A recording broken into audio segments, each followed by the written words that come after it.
Perjuangan mulia menangani orang yang terpapar COVID-19 dilakukan oleh tim medis sebagai garda terdepan penanganan COVID-19 dilakukan oleh Tuti Ulansari, salah satu tenaga medis Rumah Sakit Umum Daerah Raden Sudajati, Grobogan, Jawa Tengah. Untuk mengobati rasa rindu sang ibu kepada anaknya hanya bisa dilakukan melalui komunikasi handphone.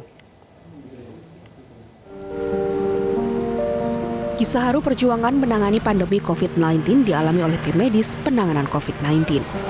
Hari-hari belakang menjadi hari yang tidak terlupakan bagi tim medis dalam bekerja. Mereka adalah dokter, perawat, dan tim medis lain yang menjadi garda terdepan dalam penanganan COVID-19. Salah satunya yang dialami oleh Tuti Ulansari, salah satu tim medis penanganan COVID-19 Rumah Sakit Umum Daerah Raden Sudajati, Grobogan, Jawa Tengah.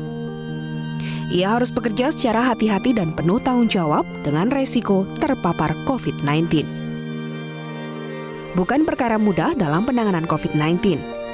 Sesak nafas, pengap, dan tidak jarang harus menahan ke kamar mandi mereka rasakan. APD yang sudah mereka lepas tidak bisa digunakan kembali. Mereka pun tidak bisa berkali-kali menggunakan APD karena jumlahnya yang terbatas. Selain itu, mereka juga harus rela meninggalkan keluarga untuk menjalani tugas menangani pasien COVID-19. Tangis Tuti pun pecah ketika melihat wajah anaknya yang manis. Tuti Ulansari hanya bisa melihat anaknya melalui layar handphone. Ya, untuk melepas rindu kepada buah hatinya, ia hanya bisa melakukan video call.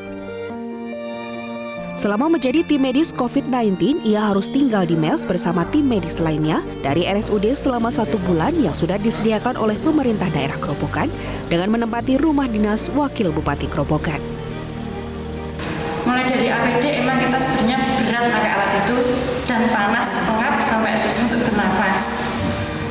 Dan tapi bagaimana lagi, kita harus pakai alat itu. Apalagi kalau kita sudah masuk ruang pasien, sebenarnya kita tidak berani. Tapi mau gimana lagi? Berani tidak berani kita harus siap, itu sudah profesi kita. Dan kita harus sudah rela meninggalkan keluarga, suami, anak.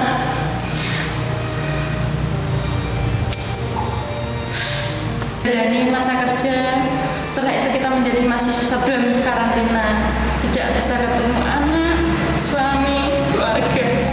Kalau kita kangen hanya bisa telepon, video call saja. Untuk pesan masyarakat, mohonlah kita sudah berusaha lebih keras untuk menyembuhkan pasien itu. Yang masih di luar, mohon istirahat di rumah dulu untuk sementara waktu sampai kasus COVID ini reda. Itu cukup membantu kita. Sementara itu, Direktur RSUD Raden Sudajati Grobogan memastikan semua tim medis yang bertugas menjalani tugas penanganan COVID-19 mendapatkan pengamanan yang standar, sehingga semua kebutuhan tim medis akan dicukupi oleh pemerintah. Kabupaten Grobogan. Dari data gugus tugas penanganan COVID-19 di Grobogan, terdapat 189 pasien ODP, 60 orang PDP, dan 4 orang positif COVID-19. Sementara itu 5 orang meninggal, yakni 1 PDP dan 4 orang PDP. Doa untuk tim medis terucap dari seluruh anak negeri. Mari kita yakinkan bahwa mereka tidak sendiri dalam menangani pandemi COVID-19 ini. Ada anak-anak bangsa yang membantu mereka untuk tinggal di rumah dan menjauhkan diri dari keramaian. Lakukanlah ini untuk diri sendiri, keluarga tercinta, dan demi tim medis yang berjuang di garda terdepan. Dari Grobogan, Jawa Tengah, Nur Soli, Metro TV.